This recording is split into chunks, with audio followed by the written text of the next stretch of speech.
Quartier du Port a choisi le roi. Le 23 mars dernier a été inaugurée l'esplanade des Accords de Paris et la stèle de la paix. Un événement qui s'intègre à la commémoration du 40e anniversaire des Accords de Paris et qui a abouti à la fin de la guerre et au rétablissement de la paix au Vietnam. Notre conseil municipal a donné à cette place le nom de la place des Accords de Paris. Un peu plus loin, une rue est dédiée à notre ville jumelle de Dong Da, arrondissement de Hanoï, bombardée en 1972. Aujourd'hui, en dévoilant la belle stèle de notre ami Dominique de Miscau, nous voulons non seulement que soit rappelé le soutien de Choisy à la délégation de la République du Nord-Vietnam, mais que soit manifesté notre indéfectible attachement à la paix. Parmi les invités, de nombreuses personnalités dont l'ambassadeur du Vietnam en France, Duong Chi Dung, ou encore Nguyen Thi Binh, ancienne vice-présidente du Vietnam et chef des négociations de paix pour le gouvernement révolutionnaire provisoire. Figure importante, cette dernière fut le symbole du combat aux côtés du peuple vietnamien. Aujourd'hui, nous sommes au plein cœur de Choisy pour assister à l'inauguration de la place des Accords de Paris et la stèle pour la paix, symbole de la paix et de l'amitié, dans le quartier qui porte le nom de Louis-Luc, notre maire à l'époque, au sein de la localité qui a hébergé pendant 5 ans la délégation de la République démocratique du Vietnam. La stèle, réalisée par l'artiste Dominique de Miscau, s'inscrit désormais dans l'histoire du Vietnam, de la France et de Choisy-le-Roi. Cette stèle remplace des arbres qui n'arrivaient pas à survivre sur cette esplanade exposée à tous les vents.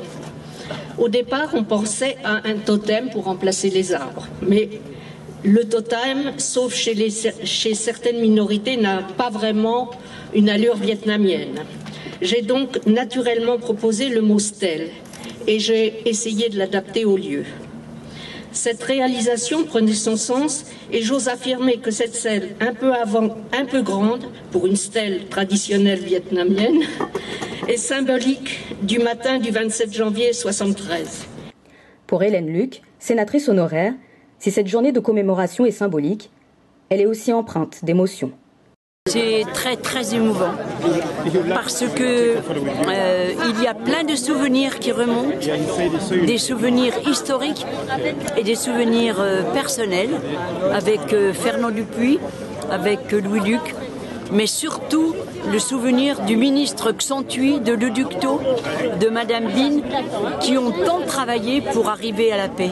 Et nous, à Choisy-le-Roi, ce que nous voulions faire, surtout notre responsabilité, c'était de faire en sorte, bien sûr, que la délégation vietnamienne puisse travailler dans de bonnes conditions, mais surtout, ce que nous voulions, c'était faire en sorte que de très nombreuses délégations viennent à Choisy-le-Roi pour montrer aux Américains que les Vietnamiens étaient soutenus par le peuple français et qu'il fallait enfin qu'ils signent cet accord de Paris. Nous sommes très fiers à Choisy-le-Roi d'avoir contribué à cette lutte pour la paix qui a abouti maintenant au fait que le peuple vietnamien construit le Vietnam avec le même dynamisme, avec la même persévérance qu'ils ont gagné la lutte pour la paix.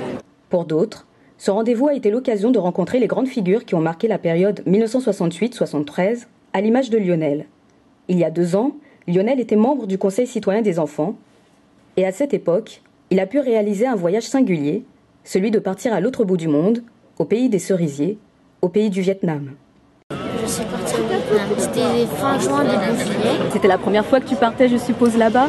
Oui. Est-ce qu'il y a quelque chose, un souvenir qui t'a marqué ? La baie d'Hanoi et aussi la grotte qui était à la baie d'Hanoi.